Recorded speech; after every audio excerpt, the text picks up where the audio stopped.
me ask you something. What does a 78 years old billionaire with orange skin and a red hat have to do with your life? You're 15 or 17 or 19. You're dealing with school, social media, overthinking. Your crush ignoring your text and a future that feels like a giant fuck.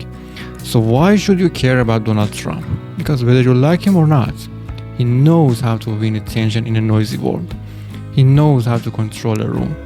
And if you ever want to lead, grow, start something, build something, or just be heard, you need to understand the game of influence. We live in a world of algorithms and short attention spans. It's not the smartest voice that wins. It's the loudest. It's not the nicest kid that kids remembered. It's the one who knows how to stand out. And Donald Trump, he mastered that game. So whether you agree with him or not, if you want to be more confident, more powerful, more respected, you better study how he plays. Speak with certainty. Most teenagers grow up thinking confidence comes from knowing more. But that's wrong. Confidence isn't knowledge. Confidence is how you present what you know. Donald Trump really said, I think, he said, it's going to be tremendous. He didn't say, maybe this will work. He said, it's going to be the best deal in history. Even if it wasn't true, people believed it because he sounded like he believed it. So why does this matter for you? Because you've been trained to overthink, to be realistic, to not sound arrogant. And guess what? That makes you invisible. If you want people to listen in school, in business, online, you have to speak like someone who means it. Even if your voice is shaking, even if you're nervous, speak with certainty. That doesn't mean being a jerk. It means standing behind your words like you believe in them. Make America great again. Build a wall. Fake news. Sleepy Joe. These are not complex sentences. They're simple. They're sticky. They hit like a punch, not a paragraph. Trump knew that most people don't remember details. They remember emotion. He didn't care about sounding smart. He cared about being remembered. Most teenagers try to sound deep, complicated, intellectual. They write long captions, long bios, long rants, and no one reads them. One of Trump's strongest weapons wasn't what he said. It was how he framed the conversation. When a journalist asked a tough question, he didn't answer. He reframed it. He attacked the question. He turned the blame around. He refused to play defense. He made people respond to him. This is called frame control. It's one of the most powerful psychological tools in human interaction. Here's how you can use it. Someone insults you, laugh and flip it back. Someone dabs you, say, that's exactly why I will prove you wrong.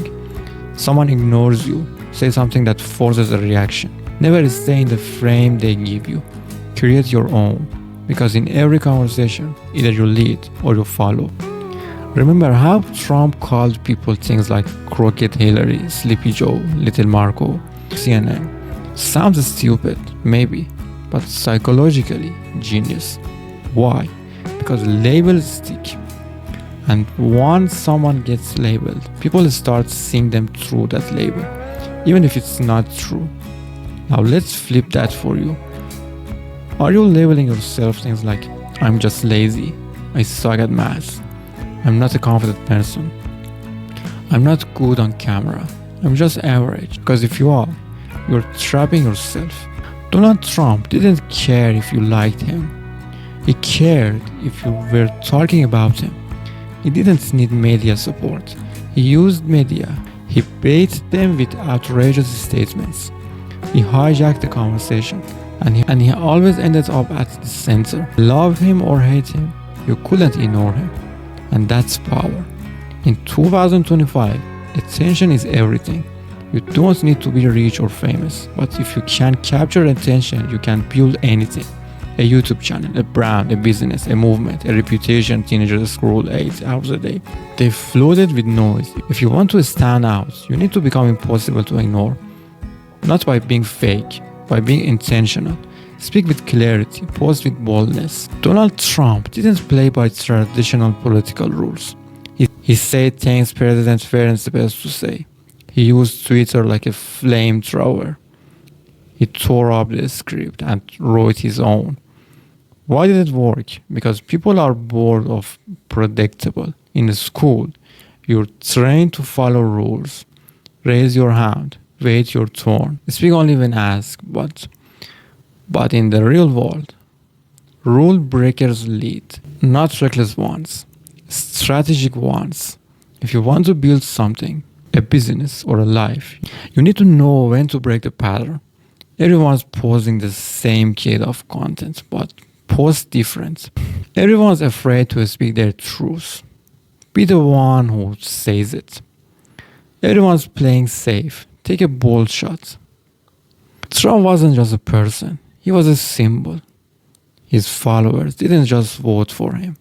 They wore the hats, held the signs. If Trump taught us anything, it's this. You don't need everyone to like you.